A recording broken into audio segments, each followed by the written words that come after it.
What's up, nail geeks, and welcome back to another Polished Gamers box. This month we have the theme Heroes and Villains, and the pre-order style shopping experience is opening up so soon. I have a couple polishes to show you all. If you are not familiar with the Polished Gamers box, this is a quarterly box that is various video game themes. The Facebook group is also a place to chat about video games and nail polish, which two of my biggest hobbies. It's a really fun box, and there are more makers than what is shown in the video. These are the makers that chose me to show their polishes through photography and through a review on my YouTube channel.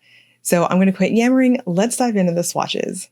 We're going to start off this LAN party with BCB Lacquers Burning Wind. This is described as a deep red jelly base with gold to orange glass flakes, red to gold to orange to green multi-chrome flakes, and red and black metallic flakes. This one's inspired by Ganondorf from Zelda Tears of the Kingdom. Price is $13.50, and there's a cap of 150 bottles.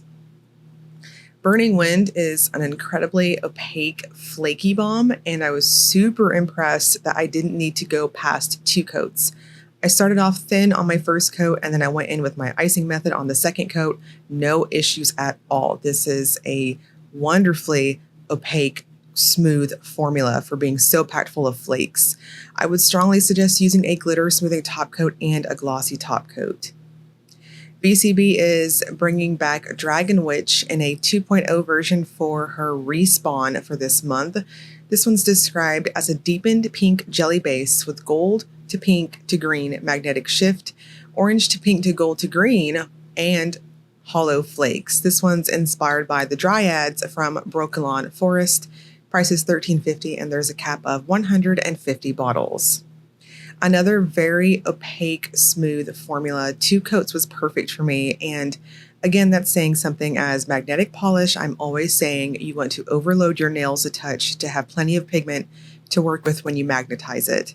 So 2 coats was enough for me, and both magnetized and unmagnetized, it looks great. It does have a very harsh dry down to it, and the magnetic pigment is on the heavier side. So just magnetize maybe 10 seconds longer. This is another one that I would suggest using a glitter smoothing top coat with, as it is quite thirsty in terms of how it dries down. Cuticula, her respawn for this month is Battle of the Boxes. This is described as a green jelly base with green to blue and blue to purple shifting glass flakes and black flakes. This one's 13 with no cap.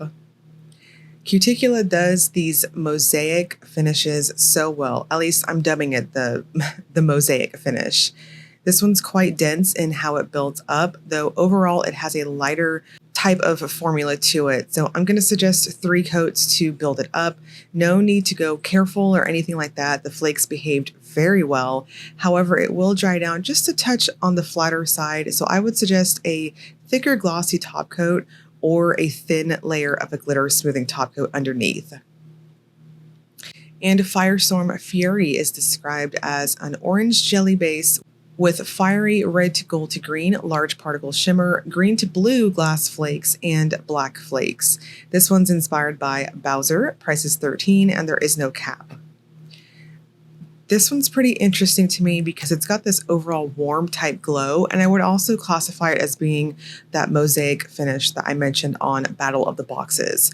It's got a similar lighter type of formula to it, so I'm going to suggest 3 coats to build it up, and you're going to get this wonderful, almost reflective looking appearance from the gold flakes. This is pulling quite warm against myself, so I think it's one of those oranges that is going to play up against your undertones. Again, I would suggest a thicker glossy top coat or a glitter smoothing top coat underneath your normal top coat. Jen and Berries brings us Not My Fault, I Can't Say No. This is a dusty lavender base with intense aqua to blue to purple shimmer. This one's inspired by Yes Man from Fallout New Vegas. Price is $13, and there's a cap of 150 bottles. Not My Fault has an incredibly smooth formula. This was a delight to work with on that paddle brush. I waffled on whether or not to go up to that 3rd coat, and when I did, I was glad that I did because it just kind of plumped it up overall to what I like. This is quite shifty in person, really pretty, and Definitely one that I think you're going to have to get and not miss out on, especially that it's got a cap on it.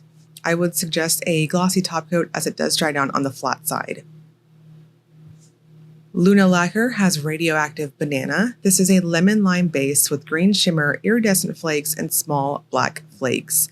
Please note, at the time that I am scheduling videos this month, I was in a rush to get these out and ready to go for this week before I flew out to Chicago. So some of these I don't have the official info for. Luna is one of them, so that official description is not official. It is my own description. There is more than likely going to be a cap on this, just FYI.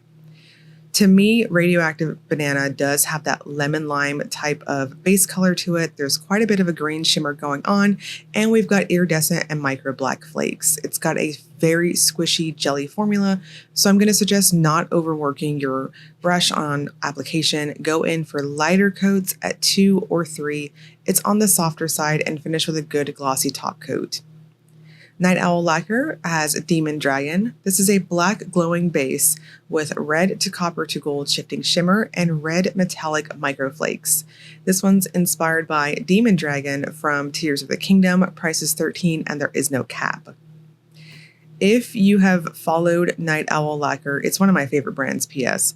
If you have followed Lindsay, she has made quite a few Tears of the Kingdom or even just Zelda polishes, and this is one you're going to want to add to your collection if you are wanting to catch them all like what I do.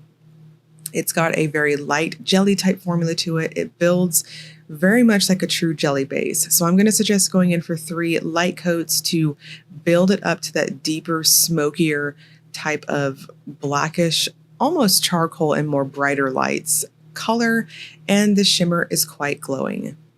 And Rogue Lacquer brings us Wario. This is a purple base with an assortment of flakes. Yes, that official description is very descriptive from yours truly. Typically, Rogue Lacquer does not have a cap, but I'm not going to say that for certain because I know a lot of makers are, she's going to be one of the ones at PBE and all that. So I don't know what her bottle count is. Anyway, Wario is an incredibly flattering purple. I loved this formula so much. It's so creamy, smooth on application, very buttery. I think 2 coats is perfect. I went in for a modified icing method on my second coat and had no issues with buildup, and I finished with a good glossy top coat. In retrospect, I would recommend a glitter smoothing top coat with this as it is quite thirsty. And we're going to wrap this up with the Will It Topper segment. This is where I use a black swatch stick to demonstrate if polishes have layering capabilities. Both BCBs work ridiculously well. Burning Wind is going to look fantastic over any dark color. I can see this also looking really good over dark gray. Dragon Witch, I think in theory it works, but I don't know. I just liked that warmer backdrop to the flakes when you don't topper it. Both Cuticulas work ridiculously well too. I think these are going to look fantastic over matchy-match colors. You might even be able to be a little creative with color theory in respect to their respective tinted bases. Gin and Berries looks beautiful over black. I think this is going to look stunning over anything, if I'm completely honest. Luna Lacquer is a jelly, so of course it's going to work. I think you can get a somewhat creative. Just be mindful it's quite tinted. Night Owl, same thing. I think it's beautiful over black, but it is quite tinted on the black backdrop to it. And Wario, in my opinion, is too creamy curly. You're not doing that purple base justice. The shop is going to open, again, pre-order style, on July 15th through July 21st. I will link you all to that shop below in the description box, including the Facebook group where you can get in there and chat with other like-minded people. And as always, if you enjoyed the video, please like and subscribe. Thank you so much for watching.